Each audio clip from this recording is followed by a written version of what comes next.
Welcome to my channel Supriya home kitchen. আজ আমি আপনাদের কাছে এসেছি পাঁচমিশালি একটা সবজি। তার জন্য লাউ ডাঁটা পাতা দুটোই আছে, রাঙা আলু, ঝিঙে, কুমড়ো, পটল আর এমনি আলু।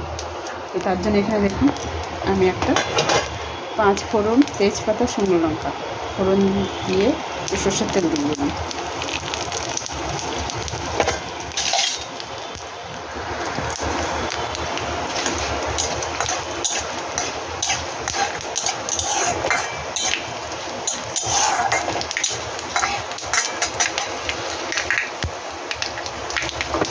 এবার এই সবজিটা আমি দিয়ে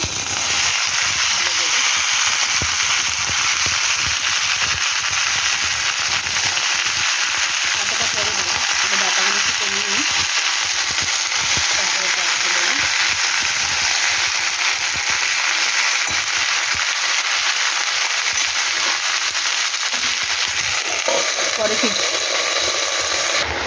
তো ঢাকনাটা খুলে একবার নেড়ে দেবো বন্ধুরা। দেখুন ঢাকনাটা খুলে নেড়ে দেবো, নেড়ে দিয়ে আবার ঢাকা দেবো। তো আবার ঢাকা দেবো। তো এখানে আমি দেখুন 100 গ্রাম ছোলার ডাল নিয়েছি, এটা ভিজিয়ে দিয়েছি। এটা লঙ্কা আর আদা দিয়ে পেস্ট করে ফিরছি, লঙ্কা এই আদাটা দিয়ে পেস্ট করে ফিরছি। দেখুন বন্ধুরা এবার আমি নুন দিয়ে দেবো, স্বাদ মতো নুন দিয়ে দিলাম। আর এখানে ডাল বাটাটার মধ্যে স্বাদ মতো নুন দিয়ে দিলাম। নুন দিয়ে এবার আমি শাকটা একটু ছেঁকে নেবো, লাউয়ের শাকটা এবার দিয়ে দেবো।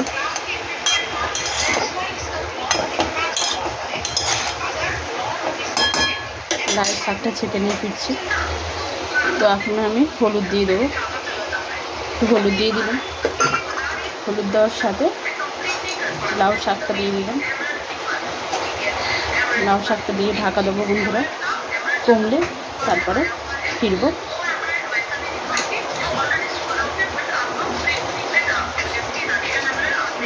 পরে ফিরছি। দেখুন বন্ধুরা জল বেরিয়েছে, এবার আমি এর মধ্যে একটু জল দিয়েই দিই। দেখুন জল দিয়ে দিলাম, গ্যাসটা জোরে দিলাম, ফুটুক পরে ফিরছি। তো দেখুন বন্ধুরা লাউয়ের ডাঁটার ঝোল আমার টকবগিয়ে ফুটছে। এই সময় আমি জিরে গুঁড়ো দিয়ে দিলাম, একটু জিরে গুঁড়ো, কটা কাঁচা লঙ্কা ছিঁড়ে রেখেছিলাম সেটা দিয়ে দিলাম। দিয়ে এটাকে আবারও ঢাকা দিয়ে ফুটবো, পরে ফিরছি। তো দেখুন বন্ধুরা স্বাদ মতো চিনি দিয়ে দিলাম। আর দেখুন এখানে যে আমি ডাল বেটে রেখেছিলাম, এই ডালটা এবার এর উপরে দিয়ে দেবো।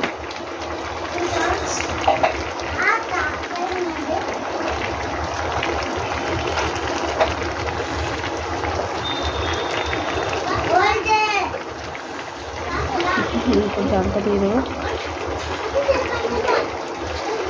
দারুণ হয় রান্নাটা, নিরামিষের দিনে তো আহা কথা হবে না।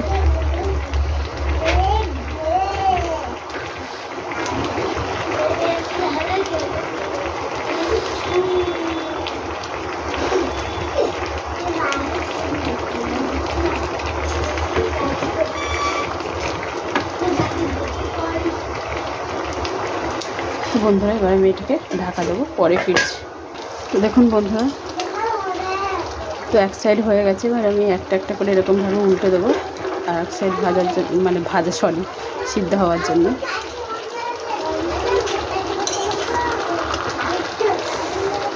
করে উল্টে দিয়ে পরে ফিরছি। তো বন্ধুরা দেখুন আমার রান্নাটা কমপ্লিট হয়ে গেছে। তো আপনারা ট্রাই করবেন, ট্রাই করে কমেন্ট সেকশনে কমেন্ট করে জানাবেন রান্নাটা কেমন লেগেছে। ভালো লাগলে লাইক কমেন্ট শেয়ার করবেন আর আমার চ্যানেলটা সাবস্ক্রাইব করবেন। ভালো থাকবেন, সুস্থ থাকবেন। থ্যাংক ইউ ফর ওয়াচিং বন্ধুরা, বাই বাই।